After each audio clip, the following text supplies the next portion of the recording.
Today we are starting with dressing for safety, style, identity, and nervous system calm. I am really excited to talk with our first guest on this topic that often feels overlooked or minimized, especially related to nervous system care. Jaime Diehl is a personal stylist whose work sits at the intersection of mental health and embodiment and everyday nervous system regulation. Before entering the world of styling, Jaime spent over a decade as a community mental health professional in home family therapy and formal training in psychology. I love the marriage between these two. Today, she helps women understand style not as performance or trend following, but as one of the most accessible daily practices for grounding, self trust, nervous system support, especially during these times of change. Welcome to the summit, Jaime. Thank you. Thank you so much for having me. And something unexpected just happened. A little tear came to my eye when you made that introduction. When you said earlier, regulation isn't a formula, my pings went off because nor is style a specific formula. So thank you so much for making the connection between wellness and clothing. I'm so happy to be here. Awesome. So you work with women in the Tampa Bay area, and you also have clients all around the world. You see how small everyday choice shape how we move through the world. Getting dressed is one of the first embodied decisions we make each day. Why does that moment matter more than we realize? Well, presumably, getting dressed is one of the first embodied things that all of us did today, and that sets the tone for the remainder of the day. The actual clothing we place on our skin, on our body. I love fashion and I love perception and I love trends and all of those things, but really deeply rooted into the soul, before we go out into the world, we have this cloth that we place on our body. And that's why I think it's really important to turn people's minds on to that is the first embodied decision you make of the day. Well, in your work, you have noticed that women don't actually resist the trendy or cool clothes. They resist how it feels to be seen, or they resist the change. Tell me more about that. Oh, wow. That's a great place to start. So we grow up, as we do in all different subjects of life. How we do one thing is how we do all things. And we're imprinted over the years because of my behavioral psychology background. I kind of think about it like when we're really young, we have the most creative expression and freedom with our clothes. I always tell people the story, and I'll never forget it. My little brother, who's now 40 years old, he used to live every day in a little cutoff t-shirt, tight biker shorts, and cowboy boots. And that's the way he wanted to live. And we have pictures of this. I just spoke about it at his wedding, trying to make everybody laugh about how he used to dress when he was little. And then we move into, we don't want to stand out. We lose a little bit of that creative freedom and expression because we become in that adolescent part. We don't want to break from the pack. It feels unsafe to break from the pack. This is a very primitive feeling, but it still stays in us. That feeling doesn't leave because we're all human beings. So those middle school years, and I want everybody to reflect back. Is there a story that you still carry? I was sort of always teased, so to speak, for the way my body looked. People thought, being super tiny was odd, and the way clothes did or did not fit on me, because we couldn't afford, we were like a hand-me-down family. So people would tease if you looked different. All of my friends were able to bond with each other by getting the same exact back to school clothes. I was like the odd girl out because we couldn't afford that. That gets imprinted upon you. I have clients who say that for the first time ever in ninth grade, they just wanted to wear this adorable French beret that their grandmom gave them, and they walked into school and got teased. And then for the rest of their lives, even if they're 55, they refuse to wear a hat. these stories get imprinted, and then maybe in our 20s we get a little bit more like, screw everybody, I'm going to wear what I want to wear and creative freedom, and it grows more and more 30s, 40s, 50s, but some of us are still carrying those old stories, and that ends up influencing your purchasing decisions, what you put on your body every day. So when someone gets brave enough to want to work with me and kind of just, Jamie, help me have fun with my clothing again. Objectively, if I say, Dr. Sandra, this is like an amazing outfit on you, clients usually need a minute because the body is like, this is wrong. It doesn't feel good. It's not right. And that doesn't often mean we got the wrong outfit. It usually means, oh my God, I'm being seen as fill in the blank. Beautiful, and you've never been called beautiful before, or stylish because you don't identify as a stylish person. So it takes some of my clients a minute when we activate a new wardrobe to really like sink in and say, okay, thank you. This is actually how I wanted you to make me feel, but I have to be able to receive it because we have all of these patterns that trained us to see ourselves a certain way. Wow, that makes so much sense. So let's focus on the body just a little bit more. You talk a lot about body shape as information, but not judgment, because that's a big one.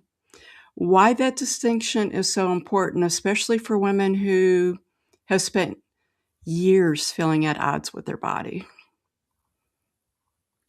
I have so much understanding for that. Every shape and size has felt like they were at odds with their body. I am now myself 49 and in menopause, and that's opening up this whole new world of body relationship issues, and it's really attracting a lot of midlife women to my services because you get to this point in your life where, hey, I actually have a lot more embodied confidence. I have a little bit more resources to spend on my wardrobe than I did when I was in my 20s. But I have a tough relationship with, how do I fit my wider hips? Or I want to hide my tummy, or I want to do this and I want to do that. And I feel like personal style should be a beautiful marriage between learning the actual mechanics. So when I teach women to identify what their body shape is and learn about the clothing that will flatter them, I never want it to be about flattering because anybody else said that you have to look that way. It's just that I've learned over time that women light up when they have the proper fit. And it doesn't mean you're now better or attractive to someone else or whatever that may be. It's just information, the body shapes. We're just playing with geometry and stuff like that on the body. We still have a lot of women, because we're only in 2026. We still have a lot of women who have those old school rules where, not trying to be mean, but their moms or their aunts or whomever said, and this is what they've said to my clients, girls in our family don't wear two-piece bathing suits like the rest of your friends. You're too big. Girls like us, our family, we don't wear shorts because our thighs are really big. And all of these things that I'm trying to now reverse, and women are now finally coming around to it. But I also don't want women to swing the opposite way and say, oh, forget all of the rules, because they're just some mechanics that can help you. And then you choose, do I want to use them or quote unquote break the rules? So when we talk about bodies, I do it in a very loving and caring way. And it sort of shifts from like, okay, I'm just learning about shapes and how to make my body feel good. And I've learned the tools and the rules. We're just playing around with shapes. And I can use those tools when I want to, and then I cannot at other times, because now baggy is in. So flattering isn't necessarily always in. Does that make sense? Yeah, gosh, that is so important. It gives you the insight, and it connects all the dots. Yeah. That Yeah. was just so important. So why can letting go of the clothes that no longer fit our body, life, energy, feel so charged when we let go, but at the same time so relieving sometimes? It's Yes.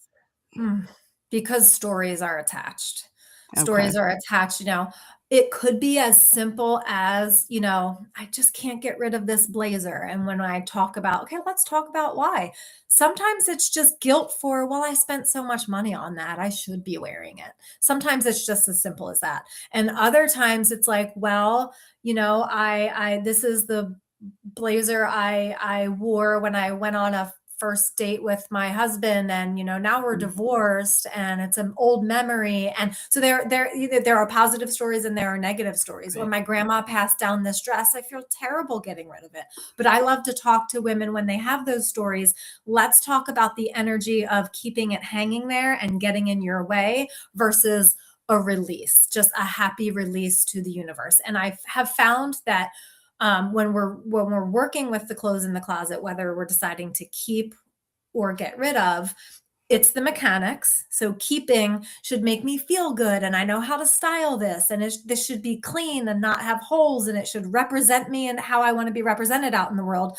But it's also like, for the discards, let's give them a home. We're not Let your brain know we don't have to throw these things away. There are places that it can be donated. It might be in great quality where we want to pass it on to our friends who it would light them up with joy. So we have these stories attached, and sometimes all it takes is a few minutes of talking about those stories, and the body is ready to like release it. Okay, so you would consider cleaning out the clothes closet an active nervous system regulation then, right?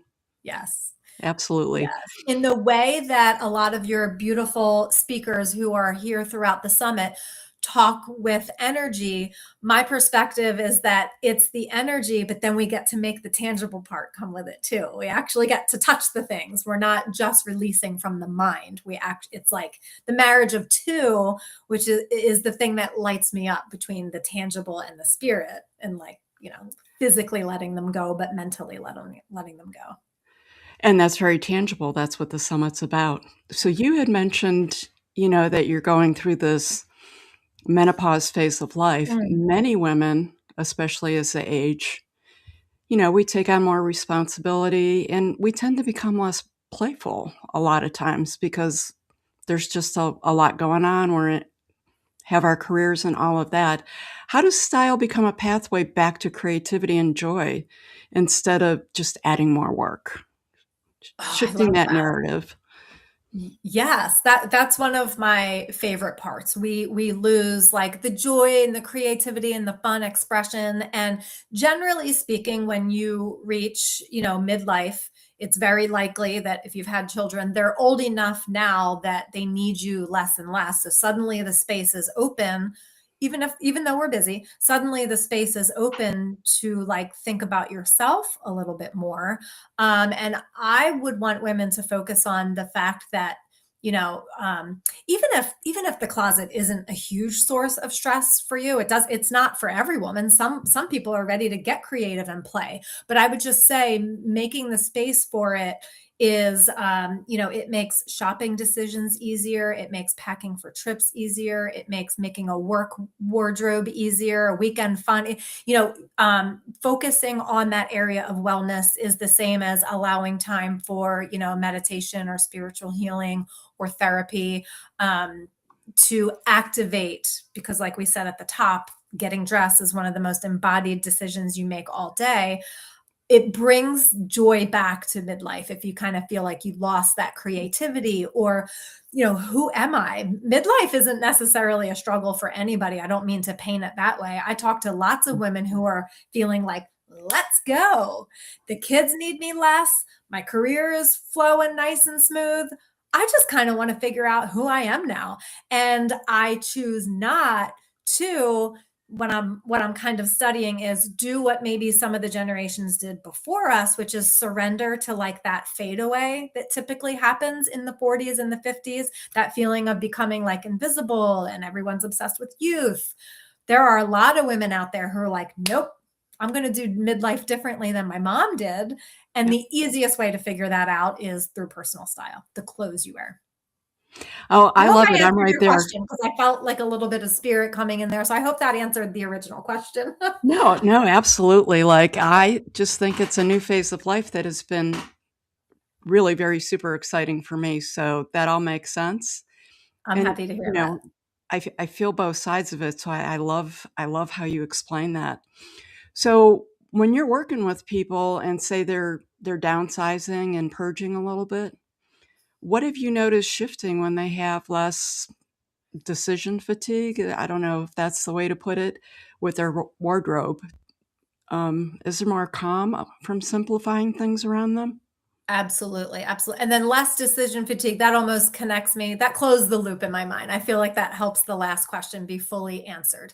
Yes, we have these busy, full lives, but to know that this actual intentional style is just going to make your life easier and give you less decision fatigue in the future. So, yes, again, it's the mechanical and the spiritual side. The mechanics of it are that it's so nice to walk in there and see only things that you love and make you feel excited to get dressed and light you up. And when you're called to, a last minute, wine night with the ladies or book circle and everyone maybe wants to wear something special or just a presentation, it's so nice. It's such a relief to go to your closet and say, I know exactly what I want to wear to that. So it's the mechanical side of it, but then it's also a relief because women are stunned at how much less you actually need to make more outfits in life when the things are all, the pieces are all set up intentionally. So less is more truly in your closet. But then it shifts up. You are carrying yourself differently. I am such a big fan of turning the light on for women, that you're projecting an energy. You're not just projecting an energy to the world, but it's activating your energy. Just an outfit can activate a certain kind of feeling within you, then that then gets projected out into the world. I love to speak to all of you with my favorite necklace, a blazer. Like, you are all lovely, kind people, I'm sure, who are watching. Fashion isn't like the top of everyone's mind. I probably could have come here in like a bathrobe and you would have been okay with that. But you probably would have had that initial thing like, wait, she came in pajamas or she came in a bathrobe? Like, what's up with that? Like, that's still, and like, we're not going to change the human race by telling people to not judge a book by its cover. We just always are going to. So why not just, focus a little bit on, we are going to be perceived in a certain way. So why not be intentional? Because you can get a specific kind of outfit to show that you're a professional. You can get a specific kind of outfit to show that you're like spiritual and embodied. And, I work with moms, I work with professionals. So like outfits can tell a story, and it's to inform your energy, but to project something out into the world too, because people are going to start telling stories about you as soon as they see you. Gosh, that makes so much sense. So you you teach women to become their own style muse rather Yeah. than dressing for a future self or an Yeah. ideal self. Right. What that really feels pretty powerful to me. Tell me a little more about that. I'm Style glad it muse. feels I love the powerful. term. Thank you. And it mostly comes from my work. So I've been a stylist. I'm going into 11 years of this now, but mostly over the past few years, there is a repeated pattern going on with women I work with. Sometimes this happens to men too, but I mostly style women.